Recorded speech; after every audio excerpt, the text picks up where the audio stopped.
बिस्मिल्लाहिर्रहमानिर्रहीम, अस्सलाम वालेकुम। आज हमने करना है प्रोग्रामिंग एक्सरसाइज। आज हम 3 को डिस्कस कर लेते हैं, बाकी कल को करेंगे। पहली प्रोग्रामिंग एक्सरसाइज देखें, लिखना बंद कर दे, मैं बाद में टाइम दे दूंगी। अली हसन बंद करो, अभी जस्ट समझो।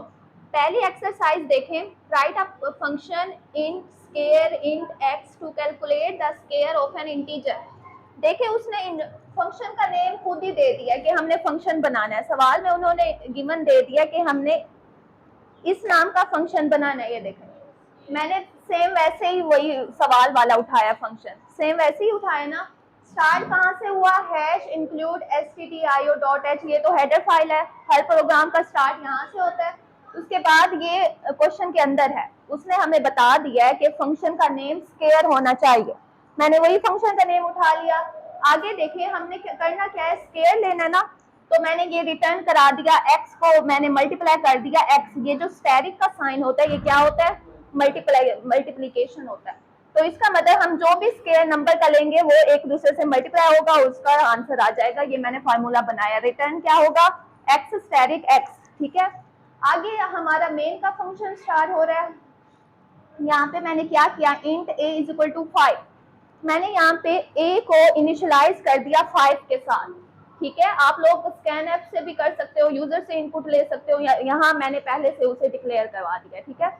ये ऐसे भी कर सकते हो, स्कैनएफ भी यूज कर सकते हो आप लोग। आगे प्रिंटएफ में आ रहा है square of percentage D is equal to percentage D. ये है हमारा फॉर्मेट स्पेसिफायर, ऐसी है ना।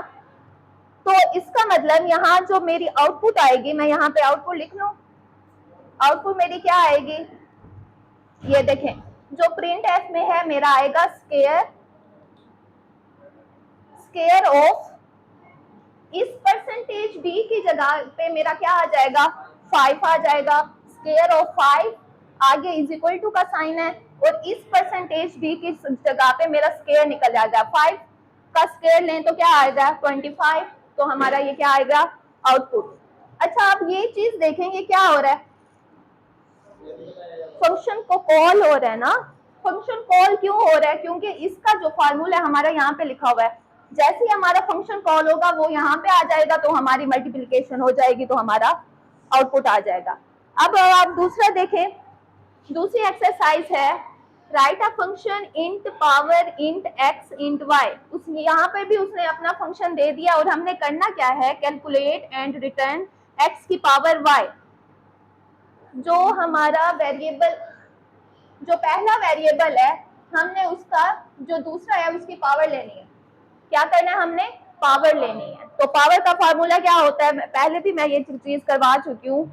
ये देखें p स्टेरिक मैंने x, जो भी x की वैल्यू होगी वो उसकी पावर हो जाएगी। अब स्टार्ट देखें, स्टार्ट तो ये चीज मैं अब नहीं समझाऊंगी क्योंकि ये पता है ये फंक्शन है, ठीक है, फंक्शन डेफिनेशन है। उसके बाद हमारी बॉडी में मैंने क्या किया, इंट आई पी, ये दो मेरे वेरिएबल मैंने डिक्लेयर करवाए।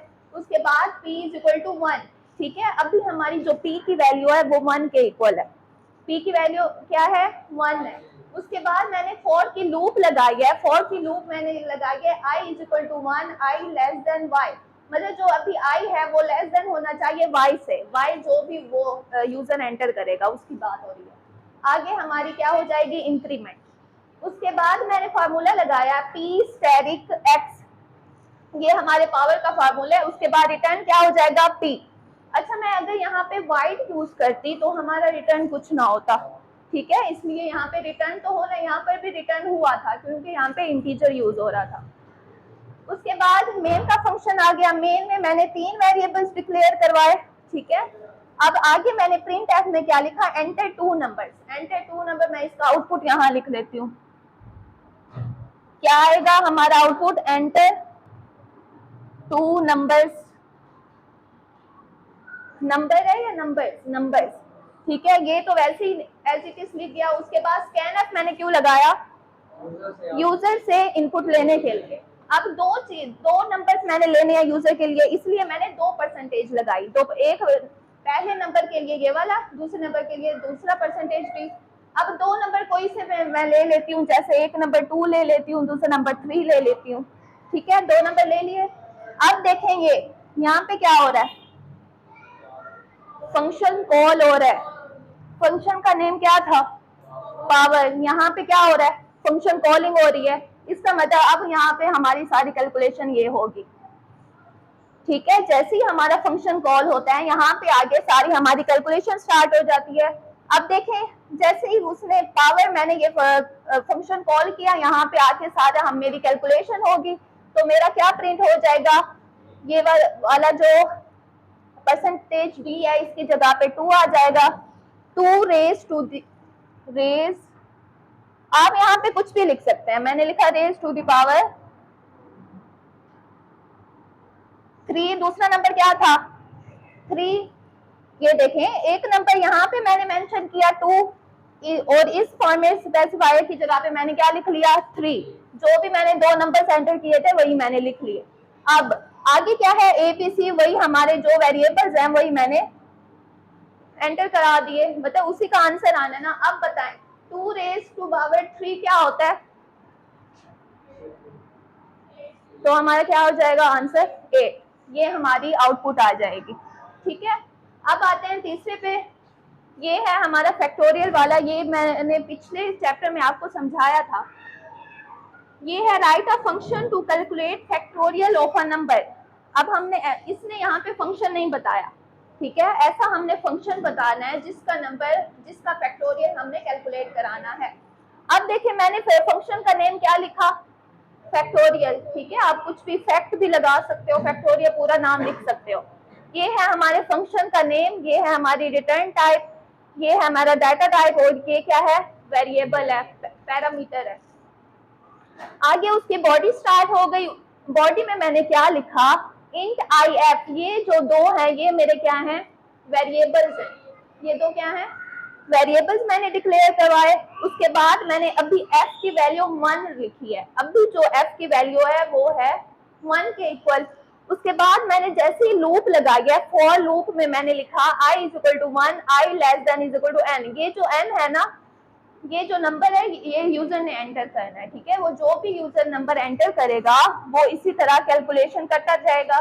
जैसे f की वैल्यू क्या है, अभी 1 है, i की वैल्यू 1 है, अभी 1 मल्टीप्लाई 1 क्या हो जाएगा, 1। जैसे ही i की वैल्यू इंक्रीमेंट होगी, ये इंक्रीमेंट का साइन है ना, जैसे ही i की वैल्यू 2 हो जाएगी तो वैसे ही 3, 5। अगर मैं यहाँ पे आउटपुट लिख देती हूँ,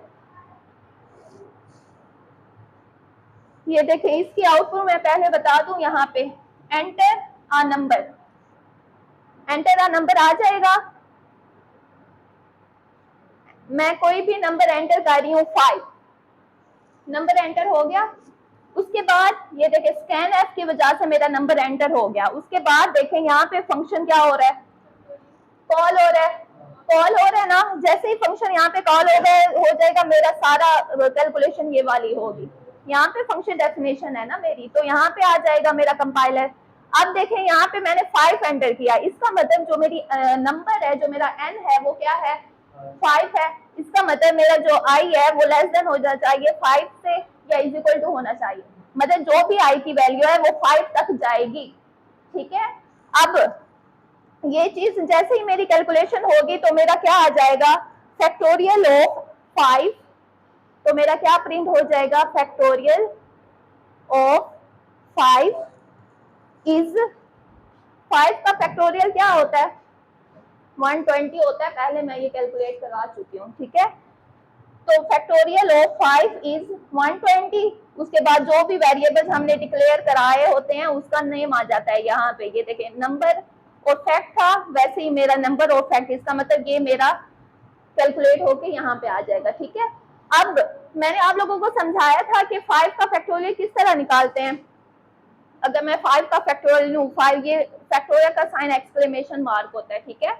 तो 5 का फैक्टोरियल निकालें, 5 multiply 4 multiply 3 multiply 2 multiply by 1, तो क्या आएगा, 5 4 जा 20, 23 जा 60, 62 जा 120, तो मेरा आ गया 120। इसी तरह आप किसी भी नंबर का फैक्टोरियल निकाल सकते हो।